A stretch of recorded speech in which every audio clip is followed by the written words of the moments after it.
Pues bien, como ustedes saben, iniciamos este curso que hemos denominado Escudriña y vive su palabra. Cómo estudiar, entender y aplicar la Biblia. Desde la semana pasada el pastor Miguel comenzó con un capítulo introductorio, con un tema introductorio hablando de la importancia, lo vital que es para nosotros como creyentes, como hijos de Dios, conocer la palabra de Dios. Yo creo que para ninguno de nosotros es un secreto, no debe sorprendernos que la Biblia es el pilar principal de nuestra fe.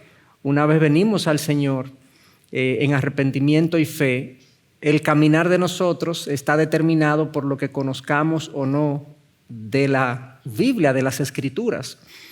Entonces, el diseño de este curso, de estas sesiones, es precisamente poderle dar a la iglesia herramientas para comprender mejor la palabra.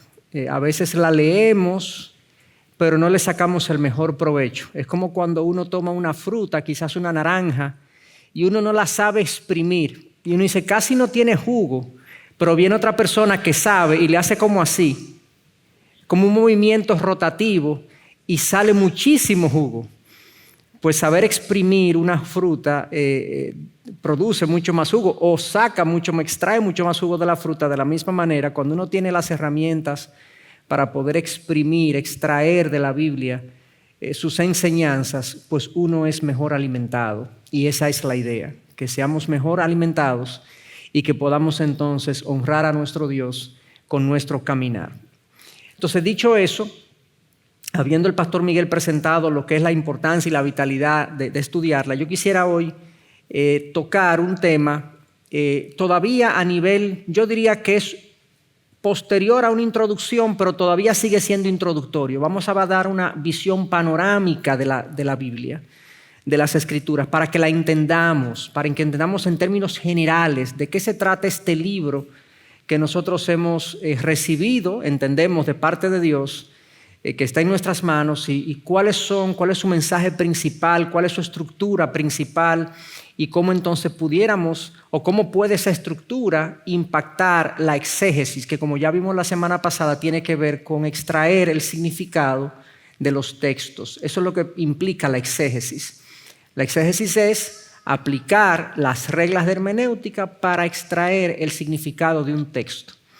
Y la estructura de la Biblia tiene implicaciones en la forma de hacer exégesis, en la forma de extraer significado de los textos. Comencemos, como decía, a nivel bien panorámico para que entendamos de qué se trata la estructura de la palabra y la Biblia, digamos.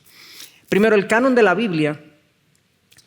Muchos conocen este término, lo han leído, quizás lo han recibido en el curso de premembresía de la iglesia, pero recapitulando, es la lista de los libros que pertenecen a la Biblia. Así se le dice. El canon es la lista de libros que pertenecen a la Biblia. ¿Cuál fue la composición que finalmente quedó como los libros inspirados? Y hay serias advertencias en las Escrituras de alterar el contenido de la palabra de Dios. Fíjense cómo este es un solo pasaje, hay otros pasajes en Deuteronomio 4, que es parte de la ley judía. Moisés le dice, o Dios le dice al pueblo a través de Moisés: ustedes no añadirán nada a la palabra que yo les mando, ni quitarán nada de ella, para que guarden los mandamientos del Señor su Dios que yo les mando. No pueden añadir, poner nada, ni quitar nada. Bueno, pero para saber entonces lo que no podemos poner ni quitar, tenemos que saber cuál es la palabra de Dios, de qué se compone, y ese es el canon, ese es el grupo de libros inspirados, y a ese grupo de libros inspirados no podemos agregarle ni podemos quitarle, porque es el grupo de escrituras que se considera inspirado por Dios. De la Biblia depende nuestra vida. Miren cómo Deuteronomio 32:47 le dice a los judíos, hablando de esto, no son palabras vacías, son su vida. Si las obedeces, disfrutarás de muchos años en la tierra que poseerás al cruzar el río Jordán.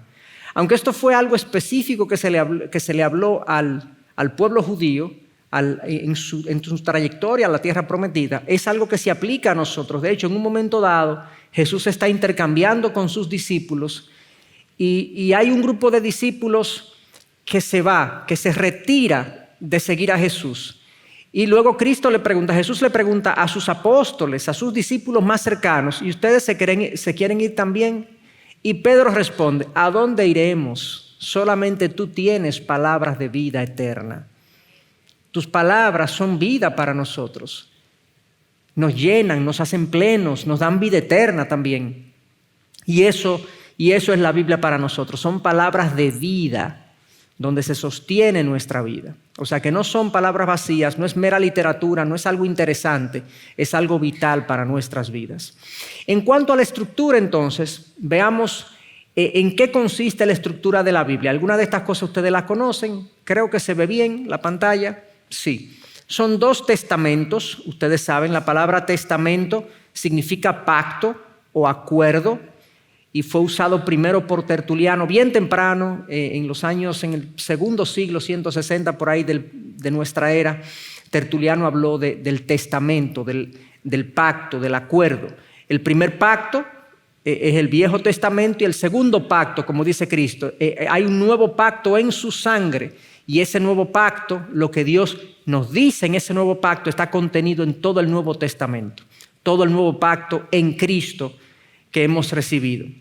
El Antiguo Testamento o pacto tiene 39 libros y fue escrito, ahí está un poco pequeño el número, pero fue escrito entre el 1400 antes de Cristo y el 430 antes de Cristo, o sea, en un periodo de tiempo de aproximadamente 1000 años, desde el primer libro que se escribió hasta el último libro que se escribió en el Viejo Testamento pasaron unos 1000 años.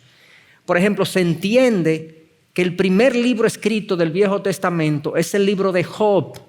Se considera el libro más antiguo, aunque no está en el principio del Antiguo Testamento. El primer libro del Antiguo Testamento es Génesis, porque el orden de los libros no es cronológico, es un orden más temático.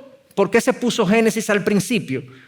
Bueno, porque comienza diciendo, en el principio creó Dios los cielos y la tierra, porque así comienza toda la historia. Y luego prosigue, en la medida que avanza, prosigue con la historia del pueblo judío, luego vienen los libros de sabiduría, luego vienen los profetas. Hay una organización más temática, pero es un espacio de tiempo en el que se escribió el Viejo Testamento de 1000 años. Ya ahí ustedes tienen una idea de por qué nosotros necesitamos técnicas de interpretación, porque estamos muy espaciados culturalmente de esta gente. Cuando Job escribe, en la época de Job, no se habla ni siquiera de moneda. Cuando se habla de la riqueza de Job, uno sabe que es un libro muy viejo, porque si hablaba que Job era muy rico porque tenía mucho ganado, porque tenía muchas ovejas, muchos camellos. O sea, no se hablaba en términos de moneda, se hablaba en términos de animales. Y vivían en tiendas también, posiblemente haciendo alusión a una población relativamente nómada quizás, y que se movían de un lugar a otro. Entonces, eso nos dice a nosotros que necesitamos realmente algunas herramientas para poder interpretarlo. Eso es el caso del Viejo Testamento. Es la historia del pueblo judío hasta más o menos 400 años antes de Cristo. El último libro del Antiguo Testamento es Malaquías, el profeta Malaquías. Y la razón por la que se pone de último es porque los últimos versos del libro de Malaquías dice que estamos esperando un Mesías. Lo estoy parafraseando. Estamos esperando un Mesías, un Salvador, una persona que viene a intermediar entre Dios y el hombre, más o menos. Esas son palabras parafraseadas que estoy usando, pero por eso se coloca ahí. O sea que comenzamos con Génesis hablando de los inicios y termina con Malaquías donde se promete un Mesías. Y luego luego el Nuevo Testamento comienza con los Evangelios, que es la historia de ese Mesías que Malaquías, el último libro, profetizó. Entonces el Nuevo Testamento tiene 27 libros y fue escrito en un espacio entre más o menos, esto debe ser el 60, en realidad si el 60 y el 225, es más temprano realmente, hay un pequeño error en la fecha, en ese dato, pero son 27 libros y habla de la vida de Jesús y el ministerio de los apóstoles. Básicamente en eso consiste el Nuevo Testamento. En cuanto a los libros que componen el Antiguo Testamento, ahí yo tengo organizados cuál es la estructura que tienen. La ley, que se conoce como la ley judía, son 5 libros. Los primeros 5 libros de la Biblia son los 5 libros de la ley que los escribió Moisés. Luego vienen 12 libros históricos. Luego vienen 5 libros. 5 libros poéticos y de sabiduría. Luego 5 profetas mayores y luego los 12 profetas menores, que se le conoce en la literatura judía a sí mismo como los 12, porque eran profetas menores que se agrupaban todos en casi un solo libro y se leían juntos. Ese es más o menos cómo se componen los 39 libros del Antiguo Testamento. Fíjense que están agrupados por estos tipos de libros como temáticamente: la ley, históricos, poéticos y de sabiduría, profetas mayores, profetas menores. Luego viene el Nuevo Testamento, que tiene 4 evangelios, 7 libros, un libro histórico, no 7, 1, es el libro de los Hechos, las cartas paulinas, que son 13, las cartas generales, que son 8, y Apocalipsis, que es el último libro de la Biblia. Esa es más o menos la composición de la Biblia en sentido general. Si uno ve un poquito más de detalle, ya yo hablé, esta es una clasificación relativamente diferente, pero quería agregar algunas notas abajo. Si se fijan, abajo del cuadro, aquí está el detalle de los libros. La ley, ahí están los 5 libros, los libros históricos: Josué, Jueces, Ruth, Primera, Segunda de Samuel, Primera, Segunda de Reyes, Primera, Segunda de Crónica, Esdras, Nehemías y Esther. Libros poéticos: Job, Salmos, Proverbios, Eclesiastés, Cantar de los Cantares. Y luego los libros proféticos, ahí están. Entonces, notas importantes. Primero, los libros no tienen un orden cronológico, sino que son organizados temáticamente o por tipo de literatura. Segundo, las escrituras hebreas incluyen los mismos libros del Antiguo Testamento cristiano que el que nosotros tenemos, pero en un orden distinto. ¿Okay? El Antiguo Testamento hebreo o las escrituras hebreas, porque ellos no tienen un Nuevo Testamento. Los judíos no tienen un Nuevo Testamento, nosotros sí, porque los judíos no creen en Cristo como Mesías. No hay un nuevo pacto para ellos todavía. Entonces ellos tienen unas escrituras que tienen los mismos libros que nosotros, pero organizados de manera distinta. Y por último, como ejemplo, el último libro del Antiguo Testamento cristiano, como ya les dije en Malaquías, en el caso de los hebreos es Segunda de Crónicas. ¿Okay? Eso les da una idea de la diferencia en el orden. Algunas cosas que tenemos que entender también acerca del Viejo Testamento. Quería traer esto para edificación de todos, porque aunque no son libros que están en nuestro Antiguo Testamento, tenemos que saber por qué no están. Ustedes saben que hay un grupo de libros que se llaman deuterocanónicos o apócrifos. Son libros que están en la Biblia católica, pero no están en la Biblia evangélica o protestante. De hecho, están en la católica y están en la Biblia ortodoxa también, ortodoxa rusa, y otros países también, además de los rusos. Y esos libros son aproximadamente unos 7. Digo aproximadamente porque hay algunas personas que lo agrupan diferente, pero son 7 libros con algunas agregaciones al libro de Daniel y a Esther. Los libros son Tobías, Judith, Sabiduría, Eclesiástico, Baruch, Primera y Segunda de Macabeos, las adiciones griegas a Esther y las adiciones griegas a Daniel. De hecho, a Daniel se le añaden 2 capítulos, el 13 y el 14, y 2 historias en el capítulo 3. Esas diferencias en la Biblia católica y la Biblia nuestra a muchos les llama la atención. Y de manera resumida, porque no voy a entrar en toda la profundidad y de dónde y demás, pero sí les voy a contar brevemente qué fue lo que pasó. Bueno, ninguno de ellos, de estos libros que acabo de mencionar, afirma tener la misma clase o la clase de autoridad que tenían los escritos del Antiguo Testamento. Estos libros no se consideran a sí mismos como inspirados, como escrituras. Los judíos de quienes se originaron estos libros no los consideraban palabra de Dios, no son parte de la escritura hebrea. Son parte de la literatura histórica hebrea, pero no son parte de las escrituras inspiradas hebreas. Número 3, ni Jesús ni los autores del Nuevo Testamento los consideraban escrituras. Nunca los citaron. Nunca Jesús, de las aproximadamente 300 citas que tiene el Nuevo Testamento del Viejo Testamento, ninguna se trata de estos libros deuterocanónicos.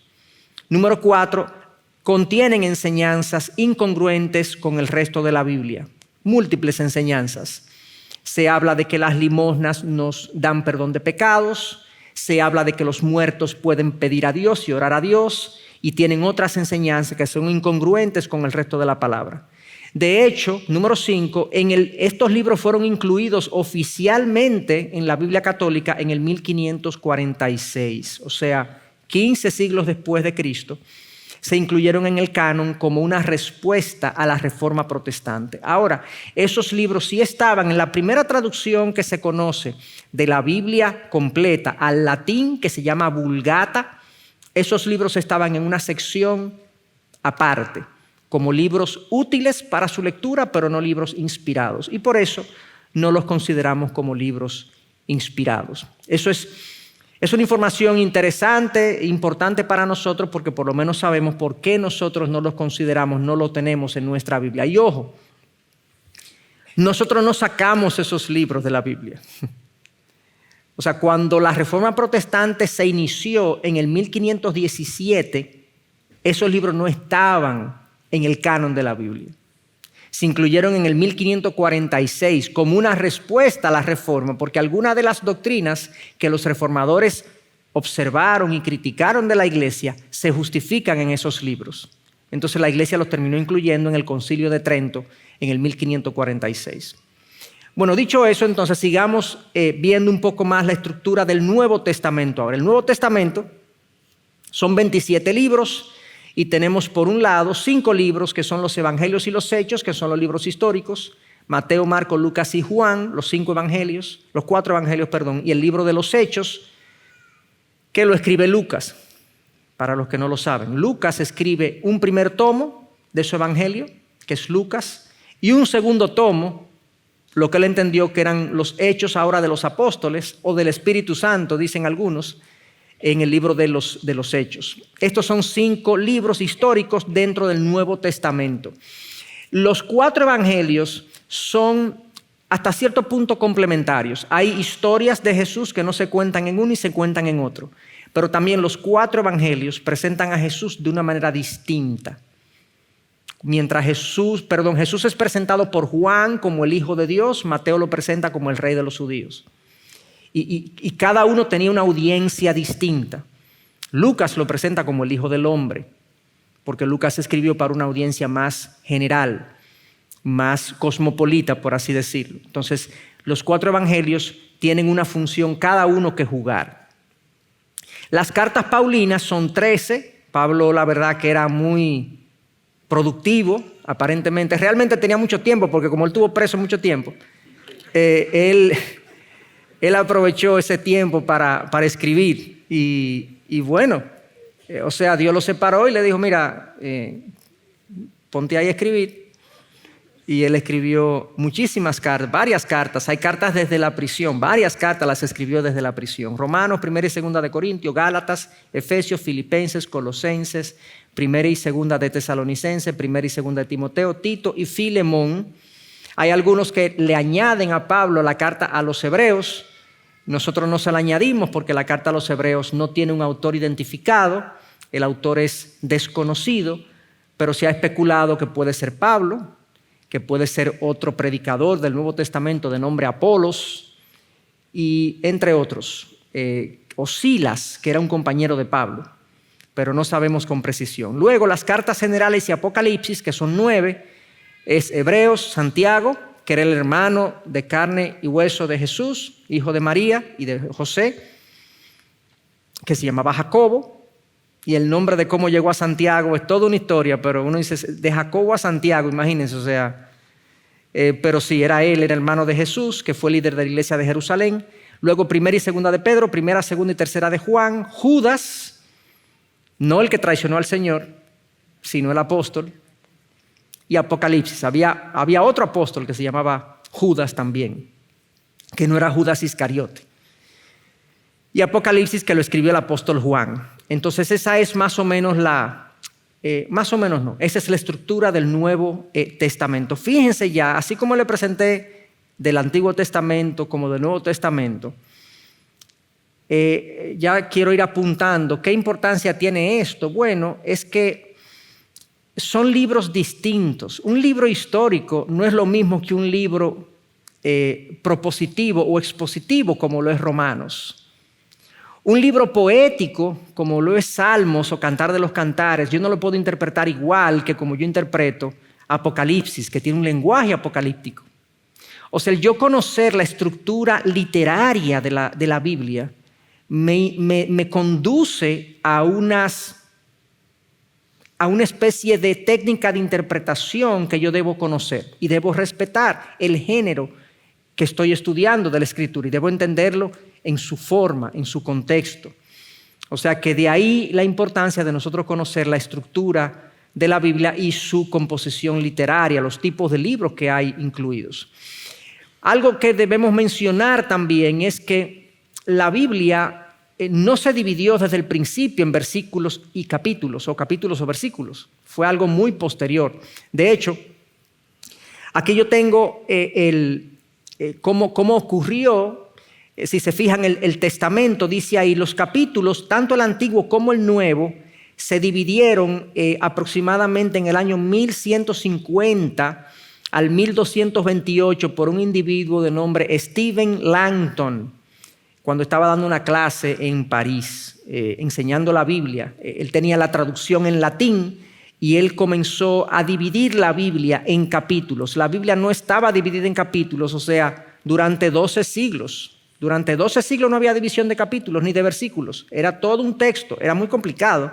De hecho, él lo dividió primero en capítulos y la gente lo leía y decía, bueno, más o menos por la mitad de Gálatas 1, por la mitad de Gálatas 4, ahí en la mitad de Apocalipsis 19, ahí es que está ese texto del milenio. Y luego entonces sí había una división que se había hecho un poco antes de versículos del Antiguo Testamento por una familia judía.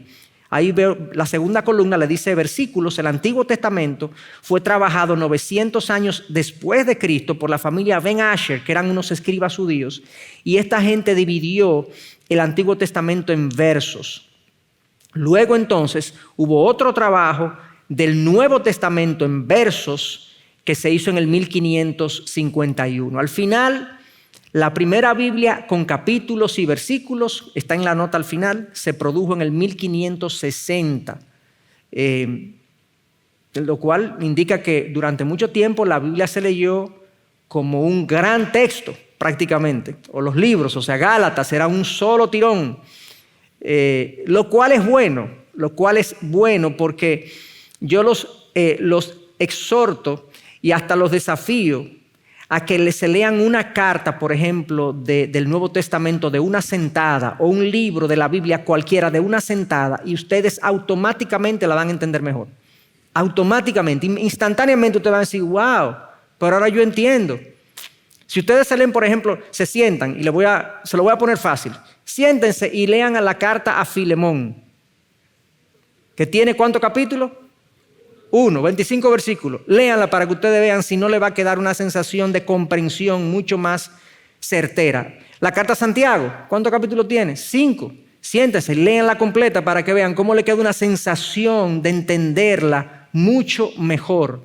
El libro de Eclesiastés tiene 12 capítulos. Siéntense y léanlo. Y cuando ustedes no entiendan algo, continúen leyendo. continúen leyendo. No se pongan, pero yo no entiendo, ¿qué es lo que usted me está diciendo? No, continúen leyendo, dejando que el texto completo pueda, explicarse por sí mismo. Eso tiene un gran beneficio de comprensión de las Escrituras. Y cuando se escribieron era así, la gente lo leía porciones, pero el hecho de tener un solo texto facilitaba que la gente leía grandes porciones, y hay un gran beneficio de hacerlo así. Y hay otros libros, obviamente, que leerse Salmo de una sola sentada, o Isaías o Jeremías, ¿ustedes me entienden? Eso tiene un desafío fuerte, pero hay muchos libros. Los profetas menores, por ejemplo, ustedes pueden decir, mira, me voy a leer un profeta menor por semana, y le va a quedar una sensación de comprender muchísimo más profunda que cuando leen la famosa tarjetita de devocional que me llega un versículo, 2 versículos. No, eso es una comida de pajarito. Siéntate y comete un plato de palabras, ¿tú entiendes? Y sírvete, y ahí, contra eso no hay ley. Te puedes hartar y no hay obesidad espiritual. No hay. Eso es todo proteína espiritual. No hay carbohidrato ahí. Entonces, esta división, ¿qué importancia tiene saber eso? Bueno, 2 cosas en cuanto a esta división de versículos y capítulos. Primero, no se puede reclamar un significado divino a la división, y por tanto entender el texto a veces requerirá ignorar la división. Hay muchas veces que entender un texto y decir, pero es que como que hay un corte, y no, es que debería continuar. O sea, no nos debemos limitar a interpretar un texto porque está cortado. No, a veces es bueno continuarla, y cuando uno no entiende bien un capítulo, uno continúa leyendo y uno dice, bueno, ya. Y a veces yo mismo he dicho, bueno, esa división ahí fue muy desafortunada. De hecho, el hijo de uno de los que dividió la Biblia en capítulos hizo una historia, o él mismo fue crítico del trabajo de su papá hasta cierto punto. No de manera muy maliciosa, sino que hasta jocosa. Y él dijo que su papá dividió la Biblia cuando él iba en una carreta de caballos, porque parece que las divisiones caían donde mejor él podía. Porque hay divisiones que no tienen mucho sentido, pero en general está bastante bien hecha. Entonces, el texto divino a veces requiere que yo siga leyendo, ¿ok? Porque no hay una división realmente. Pero lo otro y más importante es que, número 2, esto elimina cualquier interpretación numerológica de la Biblia usando capítulos y versos. No, que estamos en el 2022, el 2 de febrero del 2022, vamos a leer el segundo capítulo del segundo libro de la Biblia, que es que sé yo qué, y le atribuyen a los capítulos y los versos una espiritualidad, pero eso no es inspirado. Yo no sé si ustedes lo han visto eso, pero yo lo he visto. Hay gente que le atribuye a los números de los versículos y los capítulos un valor espiritual, supuestamente, con un misticismo numerológico que realmente la Biblia no tiene, porque la Biblia no fue dividida en versículos y capítulos en su inspiración. Fue un solo texto, una sola historia que el Espíritu Santo inspiró en los autores. Entonces eso es importante. Entonces, habiendo visto lo que ya presentamos, yo quisiera ya pasar a algunas recomendaciones o principios de interpretación. ¿Cómo nosotros entonces usamos este tema de la estructura? ¿Qué importancia tiene el tema de la estructura para nosotros estudiar la Biblia y entenderla mejor? Esto es lo que acabo de decir, que la división de versículos y capítulos no tiene que afectar mi interpretación, ¿ok? Y cuidado con darle o atribuirle valor espiritual a los números de los versículos y demás. El tercer principio, que quiero comentar, es que aunque la Biblia tiene 2 testamentos y 66 libros, realmente es un solo mensaje. Es un solo mensaje. Agustín de Hipona dijo, el Nuevo Testamento está oculto en el Antiguo y el Antiguo está revelado en el Nuevo. Es una frase muy reveladora. Obviamente, él la puso de esa forma, pero no es una idea de él, es algo que está en la Escritura. El Nuevo Testamento está oculto en el Antiguo y el Antiguo está revelado en el Nuevo. En Lucas 24 nosotros vemos esta historia. Jesús les dijo a unos discípulos que iban camino a Emaús, oh insensatos y tardos de corazón para creer todo lo que los profetas han dicho. ¿No era necesario que el Cristo padeciera todas estas cosas y entrara en su gloria? Comenzando por Moisés. ¿Cuál es Moisés? Los 5 primeros libros de la Biblia. Y continuando con todos los profetas, les explicó lo referente a él en todas las Escrituras. O sea, Jesús dice, la Biblia, en su mensaje principal, se trata de mí. Y se sentó con esos discípulos de Emaús. Y dice que comenzó con Moisés y continuando por los profetas, que era una forma de dividir. Los judíos dividían a veces las escrituras y decían la ley y los profetas, y a veces le agregaban también los salmos, como incluyendo toda la parte poética de las escrituras. En este caso, lo que hizo Jesús fue una exégesis de las escrituras en torno a él, desde Moisés y comenzando por todos los profetas. Cualquiera de nosotros hubiese estado ahí y si hubiese disfrutado eso, hubiese yo querido estar ahí en primera fila para preguntarle muchísimas cosas al Señor de cómo Él lo ve. Comenzando, el primer versículo que habla de Jesús específicamente está en Génesis 3:15. En Génesis 3:15, cuando la mujer y el hombre pecan, Dios está dando una serie de juicios contra la serpiente, contra la mujer, contra el hombre. Y a la serpiente le dice que la simiente de la mujer tendrá un conflicto con la simiente de la serpiente y él te herirá, tú lo herirás en la cabeza y tú lo herirás en el calcañar. Génesis 3:15, que se conoce como el evangelio primario, protoevangelio. Ahí está el Mesías profetizado en Génesis 3:15 como aquel que vendría y aplastaría la cabeza de la serpiente Satanás. Obviamente hay muchos otros textos que apuntan a nuestro Mesías. Entonces, son 2 testamentos, 66 libros, pero un solo mensaje. La Biblia tiene una coherencia espantosa en el buen sentido. Cuando uno comienza a estudiarla y uno ve la coherencia, sobre todo considerando que fue escrita en 1000 años en un espacio de 1000 años, por más de 40 autores, en 3 lenguas distintas, en 3 continentes distintos. Uno dice, ¿cómo es que esto coincide? Si tú, a veces el pastor Miguel pone esa historia o pone esa ilustración, imagínense que aquí pasa algo, no sé, se produce un cortocircuito, se arma un humo, una cosa, y salimos por ahí, comenzamos a contar la historia y cada quien va a contar una historia casi diferente. No, yo vi cuando comenzó, realmente no comenzó ahí en la luz azul, comenzó atrás del micrófono, fue, y el otro dice, no fue atrás del micrófono, fue allí que comenzó.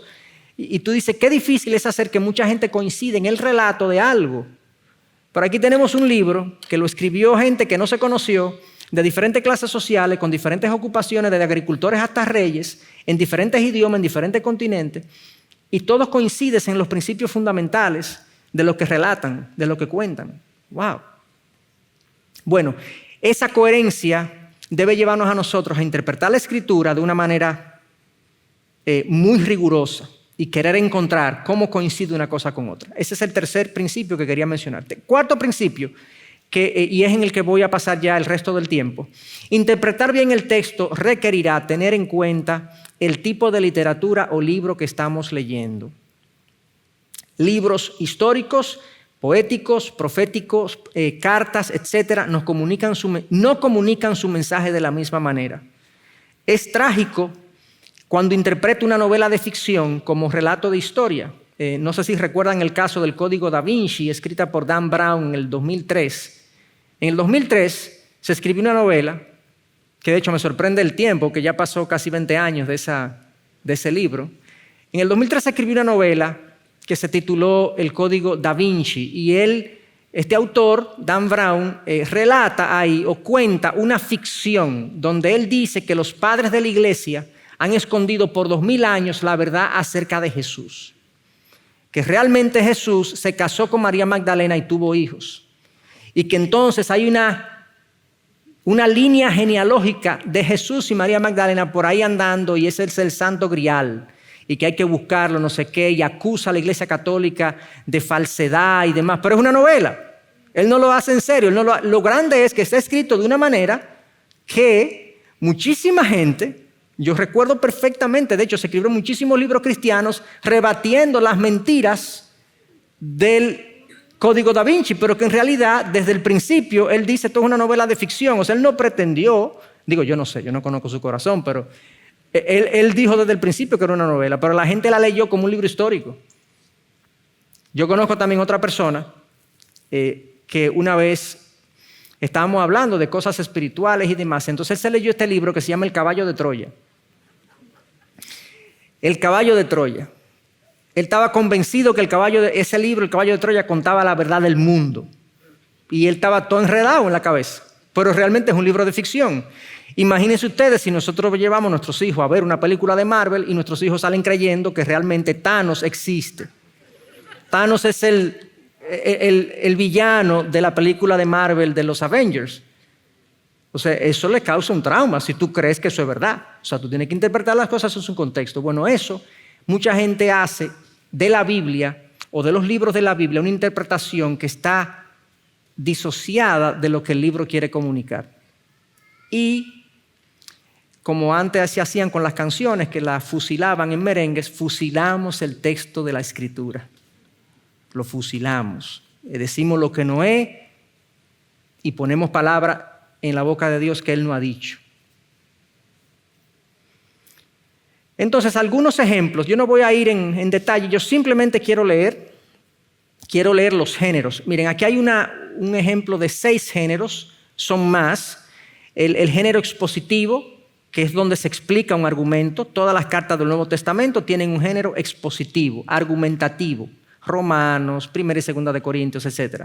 Luego está la narrativa o la biografía, que es el relato histórico, que se trata de historia, de relatar eventos, experiencias, testimonios, situaciones. Todo el Antiguo Testamento, casi, bueno, una parte importante, Génesis, Éxodo, 1 y 2 de Crónicas, Ruth, son historias, son narrativas. Las parábolas o las alegorías es cercano a la narrativa, pero son historias ficticias, creadas para comunicar alguna verdad. La mayoría son fáciles de entender y de recordar, por eso Jesús la usó y capturan la atención. Parece que las parábolas eran el método principal de Jesús enseñar. Hay unas 38 en los evangelios. 38 parábolas tenemos de Jesús en los evangelios y de hecho los discípulos le preguntaron en un momento dado, ¿por qué que tú enseñas en parábolas? Y Él les explicó. Bueno, ahí hay 3 géneros. Está la poesía, que apela a la emoción o a la imaginación, haciendo uso de un lenguaje hermoso o elevado. La poesía hebrea usa mucho el paralelismo, que implica expresar la misma idea de 2 formas distintas para enfatizar o a veces para contrastar. A veces la poesía usa la hipérbole, la exageración. Los salmos, Job, Proverbios, está lleno de ese tipo de recursos y de literatura. Por otro lado está la literatura de sabiduría o de proverbios, donde el autor que la escribe, como Eclesiastés o como Proverbios, asume el rol del veterano de vida. Yo te voy a enseñar, déjame decirte cómo se vive, cómo se hacen las cosas. Y por último está el libro o más bien el tipo del género de profecía o apocalíptico, que en ocasiones predice el futuro, pero lo más importante es que tiene un tono de advertencia y de juicio. El rol del profeta era hablar de parte de Dios. Muy importante para entender este género es poder recrear la situación. O sea, a quién se le dice, por qué se le dice, cuándo se le dice, qué es lo que se le dice, cómo reacciona la gente, ubicarse en la situación para poder entender el género apocalíptico o profético. Y bueno, esta es una idea. Entonces vamos a poner algunos ejemplos de cómo nosotros debemos ver estos géneros. Algunos de estos, no los voy a ver todos, pero les da una idea, porque yo quiero hoy es dar una visión panorámica de este concepto de que la estructura de la Biblia, el tipo de libro que estamos leyendo, determina la forma en que nosotros lo interpretamos. Ese es el principio que queremos ver. Veamos este primer ejemplo, Deuteronomio 11, del 22 al 25. Dice así: porque si guardan cuidadosamente todo este mandamiento que les ordeno para cumplirlo, amando al Señor su Dios, andando en todos sus caminos y allegándose a Él, entonces el Señor expulsará de delante de ustedes a todas estas naciones, y ustedes desposeerán a naciones más grandes y más poderosas que ustedes. Todo lugar donde pise la planta de su pie será de ustedes. Sus fronteras serán desde el desierto hasta el Líbano, y desde el río Éufrates hasta el mar occidental. Pongan atención al versículo 24. Todo lugar que pise la planta de sus pies será de ustedes. No sé si ustedes han escuchado a personas enseñar y predicar que comiences a pisar, que lo que tú pises será tuyo. Dios lo ha prometido. Va a pasar. Hay gente que cree esto firmemente. Yo he tenido personas que me han dicho que han ido a ver un carro y me dicen, hermano, yo lo pisé espiritualmente. De verdad, yo no estoy relajando, no, o sea, ustedes son los que se están riendo. Y uno, obviamente, cuando uno lee el texto, dice, bueno, fíjense que dice, todo lugar donde pise la planta de sus pies será de ustedes, sus fronteras serán desde el desierto hasta el Líbano. Está hablando de un pueblo específico que va a tener unas fronteras ahí, está hablando del pueblo de Israel, que Dios lo va a asentar en la tierra de Canaán. En este caso le está prometiendo a Josué y al pueblo que lo sigue esto. Él lo va a cumplir en ellos, ¿cierto? ¿Puedo yo aplicarme esa promesa a mí? Bajo ningún concepto. Esto es un libro histórico. Y el principio abajo dice, un libro histórico describe lo que ocurrió y no lo que ocurrirá en cada caso. Eso pasó, pero eso no me va a ocurrir así en cada caso. De hecho, a Pablo lo apresaron, a Pablo lo mataron, a Pedro lo crucificaron boca abajo, dice la tradición, a Juan lo mandaron para la isla de Patmos, al Señor Jesús vino y lo crucificaron. Se supone entonces que un hijo de Dios que ande con cierta determinación, pensando que cuando pisa las cosas las posee, él puede vivir como atribuyéndose esa promesa. No, es un error. Y los errores de la palabra implican una vida que no honra a Dios. Estoy poniendo palabras en la boca de Dios que Dios no ha dicho. Entonces, ¿cómo nos beneficiamos de un texto como ese? ¿Qué es lo que vamos a ver aquí? ¿Cómo lo interpretamos? ¿Qué es lo que vemos aquí? Veámoslo de la siguiente manera. ¿Qué vemos en Deuteronomio? Bueno, vemos la fidelidad de Dios con su pueblo. Ustedes la pueden ver ahí, ¿verdad? Dios le dijo al pueblo de Israel, yo te voy a sacar de Egipto y te voy a llevar a una tierra que emana leche y miel y te la voy a dar. ¿Ustedes no lo están viendo? Bueno, Dios es fiel. Eso es una primera enseñanza que podemos sacar de ahí. Una segunda enseñanza, Dios pone condiciones para acompañarles, para cumplirlo, amando al Señor tu Dios, andando en todos sus caminos y allegándose a Él. Dios quiere comunión, obediencia con el pueblo de Israel y con el pueblo de nosotros. Él le dice, yo te voy a dar esto, pero tú tienes que someterte a mí, obedecerme, amarme.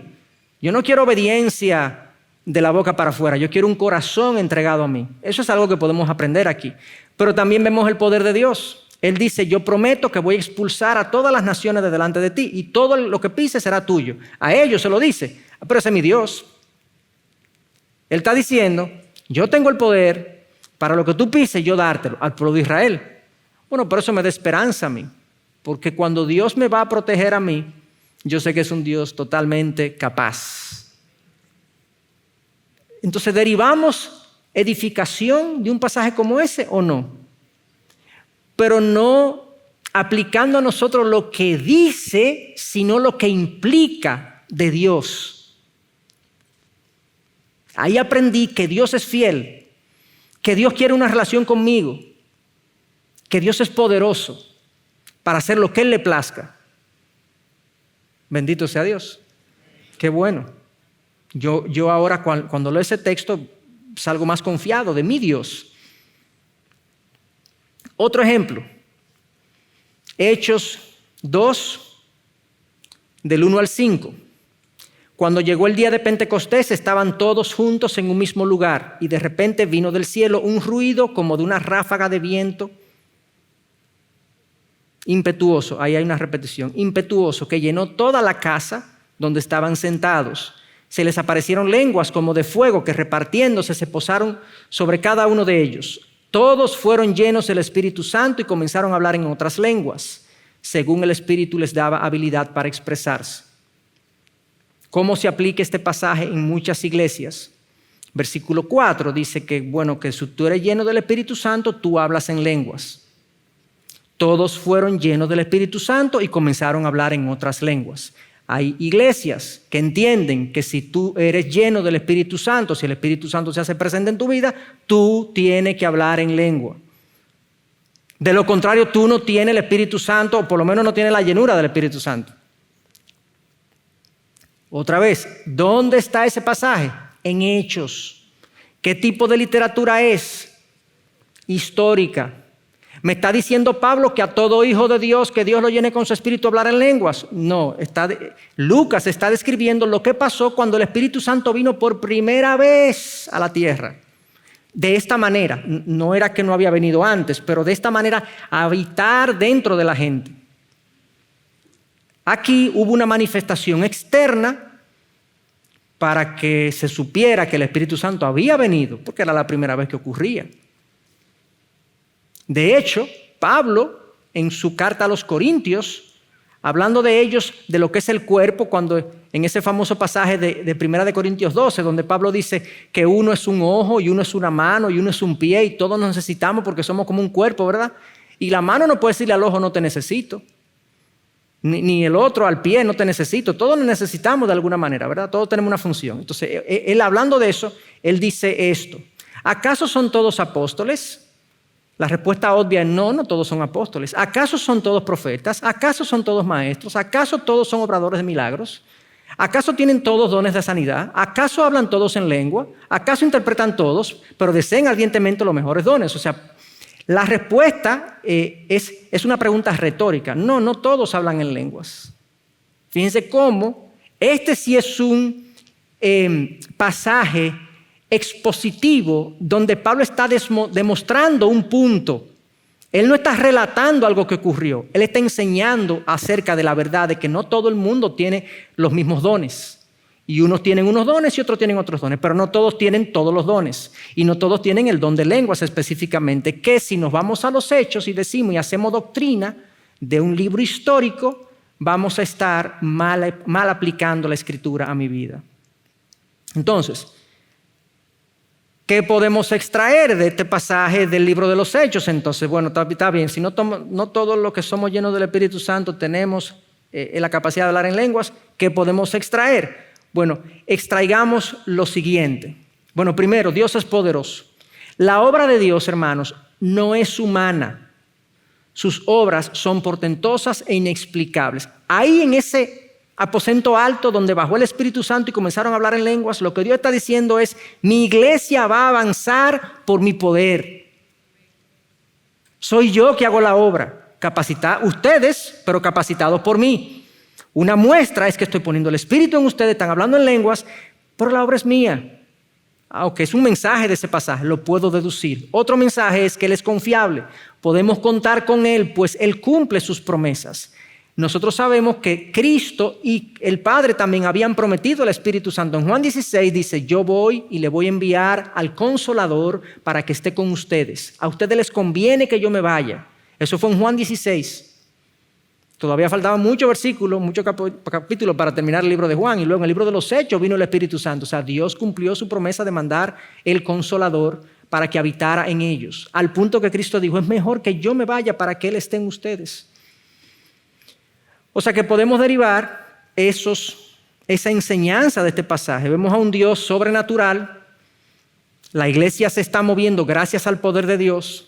Es un Dios en el que podemos confiar porque cumplió su promesa de mandarnos al Espíritu Santo. Y ahora el Espíritu Santo está en los creyentes. Pero no todos hablamos en lengua necesariamente. No podemos llevarlo ahí porque es un libro histórico. Otro ejemplo. Ahorita voy a poner otros ejemplos de otros tipos de literatura. Muy conocido, el pastor lo mencionó la semana pasada y hay otros ejemplos. Lo que pasa es que estos son muy clásicos y por eso nosotros lo queremos poner. Yo le iba a decir al pastor Miguel: ¿para qué usted mencionó eso? Porque yo lo iba a mencionar la semana que viene. Entonces me mató el gallo en la funda. Pero bueno, dice Hechos 16: al despertar el carcelero y ver abiertas todas las puertas de la cárcel, sacó su espada y se iba a matar. Porque hubo un terremoto, se abrieron las puertas de la cárcel, él pensó que los prisioneros se habían ido y él se iba a matar porque era su responsabilidad. Pero Pablo clamó a gran voz, diciendo: no te hagas ningún mal, pues todos estamos aquí. Entonces él pidió luz y se precipitó adentro y temblando se postró ante Pablo y Silas y después de sacarlos dijo: señores, ¿qué debo hacer para ser salvo? Wow. Díganme ustedes si ese lo salvó Dios o lo salvó Pablo. Salvó Dios, porque ¿cómo que este hombre viene con esta pregunta así tan teológica de que cómo yo puedo ser salvo? Un centurión romano. Ellos respondieron: cree en el Señor Jesús y serás salvo tú y toda tu casa. El próximo versículo, y le hablaron la palabra del Señor a él y a todos los que estaban en su casa. Ok, ¿qué pasó? Si yo le pregunto a ustedes, ¿qué pasó con el carcelero de Filipos en el momento que vino el terremoto y él se iba a matar? ¿Qué pasó? Que Dios lo salvó. Y no solamente lo salvó a él, sino que tuvo la gracia de salvar a toda su familia. Significa eso, que ese evento se va a replicar en todo el que recibe al Señor Jesús como Señor y Salvador. Que todo el cristiano puede entender que toda su familia va a ser salva. No, porque la Biblia tiene otros pasajes que me dicen cómo es que se produce la salvación. En este caso, es hermosísimo ver eso y es hermosísimo verlo en cualquier familia, quisiera yo. Y debemos orar por nuestras familias para que sean salvas, para que conozcan al Señor. Y fíjense que el versículo 32 dice, y le hablaron la palabra del Señor a él y a todos los que estaban en su casa. Es por esa vía, es hablando del Evangelio, es mostrándole el Evangelio que van a ser salvos. Pero eso es una promesa al carcelero de Filipos, no a toda persona que conoce al Señor y que ahora toda su familia va a ser salva. Hablar de que yo he recibido una promesa de salvación familiar crea mucha decepción y tristeza en mucha gente. Porque al no verlo, dicen, bueno, pero Dios está incumpliendo su palabra. ¿Cuál palabra? Dios no ha prometido eso. Pero como yo estoy malinterpretando la Escritura, estoy poniendo palabras en Dios, entonces yo salgo decepcionado. Y desconfío ahora de Dios. Otro pasaje de otro tipo de literatura, conocidísimo también, Proverbios 22:6, instruye al niño en el camino que debe andar y aun cuando sea viejo no se apartará de él.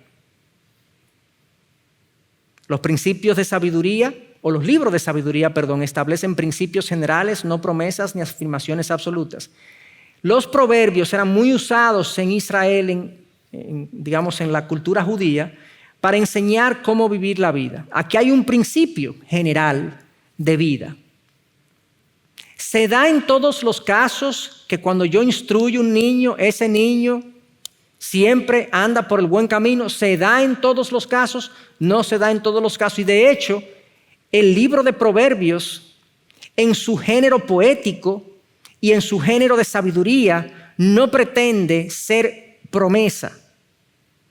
Ahora, en general, si yo instruyo a un niño en el camino, en general, él va a recordar esa enseñanza por largo tiempo. Entonces, ¿qué yo puedo derivar de aquí? Podemos derivar al menos 3 cosas. Primero, yo tengo un rol de instruir a mis hijos. Eso está claro. Es un mandato. Instruye al niño en su camino. Yo tengo un rol. Segundo, yo tengo que tener confianza en el poder de la verdad. El proverbio me dice, oye, instrúyelo, que aunque sea viejo, él lo va a recordar, no hay garantía de que él lo va a seguir. No hay garantía, pero si no se lo dices y no lo instruyes, sí hay garantía de que él no lo va a seguir.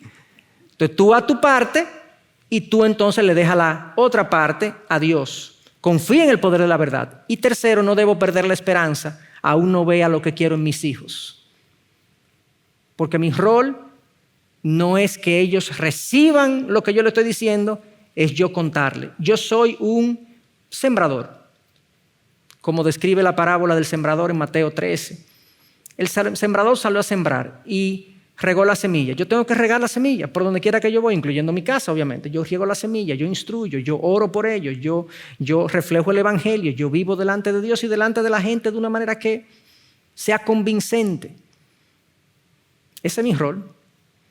Dios sabrá qué produce, qué fruto da eso más adelante. Pero en este caso tampoco puedo decir que es una promesa porque es un género que no me permite hacer esa afirmación. No es una promesa, es un principio de sabiduría. Miren esta parábola también. Quería traer un ejemplo de una parábola y ya me queda esto y otro slide. Mateo 23:24, una parábola muy conocida, la parábola de los talentos. Después llegó el que había recibido solo 1000 monedas. Señor, explicó, yo sabía que usted es un hombre duro que cosecha donde no ha sembrado y recoge donde no ha esparcido. Así que tuve miedo y fui y escondí su dinero en la tierra. Mire, aquí tiene lo que es suyo. Pero su señor le contestó: siervo malo y perezoso, ¿así que sabías que cosecho donde no he sembrado y recojo donde no he esparcido? Pues debías haber depositado mi dinero en el banco para que a mi regreso lo hubieras recibido con intereses. Yo he conversado con personas que me dicen que Jesús está de acuerdo con los intereses. Hablo ahí en la parábola que le dijo al siervo que tenía que ponerlo a plazo fijo.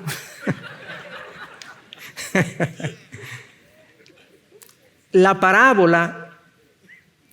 parábolas como género literario tienen un mensaje central. Pero yo no tengo el permiso como intérprete de darle a cada elemento de la parábola un significado. Porque voy a sacar las cosas por los moños y voy a sacar enseñanzas que no están ahí. La intención de esta parábola, ustedes conocen la parábola de los talentos, es Jesús hablar de que la vida, el reino de Dios, es como un hombre que le da talentos a la gente y la gente tiene que ponerlos a producir. Sí, Dios te da talentos. Y los talentos aquí, en este caso, Él puso talentos en la parábola, talentos monetarios, económicos, porque le dio el talento, de hecho, era una medida monetaria. Ahí lo ponen en esa traducción, lo ponen en monedas, 1000 monedas.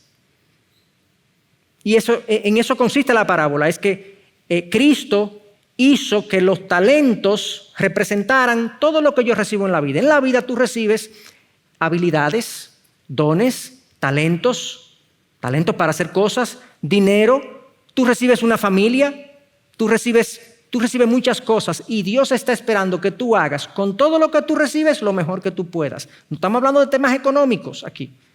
Estamos hablando de vivir una vida provechosa, productiva, para el Señor, para que yo tome lo que he recibido, sea lo que sea, y yo le dé un buen uso para los propósitos de mi Señor, porque Él viene y me va a pedir cuenta. Ese es el mensaje de la parábola. Pero ahí dice que Cristo está a favor de los intereses. Bueno, la parábola en la perfección maestra de Jesús cierra y habla de los intereses, y de hecho no voy a entrar en si está de acuerdo o si no está de acuerdo con los intereses. Eso es otro tema, pero no está ahí. No está ahí. El mensaje es ese, de hacer un buen uso de las cosas que Dios me ha dado, sea lo que sea. Entonces, dicho eso, ya yo quiero resumir. Hemos visto unos 4 principios más o menos. A nivel panorámico, ya ustedes se van con una idea. Bueno, la Biblia, yo tengo que respetar el vehículo literario en el que me trae el mensaje. Ahora me vienen a la cabeza las famosas metáforas de que somos la sal y la luz del mundo. Somos la sal de la tierra y la luz del mundo. Yo he leído mensajes, libros que toman la metáfora de la sal y la llevan a extremos de verdad que yo digo, Dios, pero es algo realmente, yo no creo que sean malintencionados, pero están violentando principios de interpretación. ¿Ustedes saben lo que yo iba a decir? Esterican. No, yo no iba a decir eso. Es porque iba a decir en inglés, yo a veces pienso en inglés, ¿ustedes me entienden? Como el pastor Miguel. No. No, yo no pienso en inglés. Pero la palabra que me viene es stretch, pero ensancha. Gracias. Estiran de manera improcedente la metáfora de la sal y dicen, bueno, que la sal del Himalaya, que es rosada, entonces hay gente que tiene un color. Decía, wow, ¿y será que Jesús tuvo todo eso en mente cuando emitió esa metáfora para aludir a nosotros como la sal de la tierra? Porque básicamente en ese momento la función de la sal es la preservación, básicamente. Preservación de los alimentos, fundamentalmente. Y sabor también, como la capacidad de sazonar los alimentos. Esos son los usos fundamentales. Uno se debe quedar ahí porque, Cristo nos va a dar una metáfora para que la gente esté rebuscando un significado. ¿Qué fue lo que quiso decir? No, quiso decir lo que es básico en la sal, que la sal preserva y nosotros estamos aquí en esta tierra para preservar este mundo y para darle un color que la gente no le da, que el mundo no le da, básicamente. Entonces, los principios vistos. Primero, ya vimos que los capítulos y los versos no llevan un mensaje en sí mismos. Número 2, la Biblia es un libro, un solo libro y debe ser interpretado de manera coherente. Número 3, cada tipo de literatura demanda interpretación particular. Y número 4, en cada pasaje, no solo veamos lo que dice, sino lo que implica en cuanto a Dios y en cuanto a nosotros. Veamos lo que dice, sí, obviamente eso es lo primero que debemos ver, pero lo que implica, cómo Dios está revelando en este pasaje. ¿Qué dice este texto de Él o de nosotros? Hay muchas otras preguntas que uno le puede hacer a un texto y yo no quisiera abrumarlos con eso, pero quiero quedarme en lo fundamental. Si yo soy capaz de tomar un texto y verlo y decir qué dice Dios de Él en este pasaje y qué dice Dios de mí en este pasaje, ya con eso yo estoy llegando a una capa más profunda de interpretación y comprensión. Así que esa fue la vista panorámica de este tema de estructura de la Biblia y la exégesis. O sea, cómo podemos entender mejor la estructura de la Biblia nos capacita, nos da la cierta habilidad para yo entenderla mejor y comprenderla mejor. Quiera Dios que la podamos seguir escudriñando y entonces al escudriñarla, como dice Santiago, que no seamos solamente oidores, olvidadizos, sino hacedores eficaces de la palabra.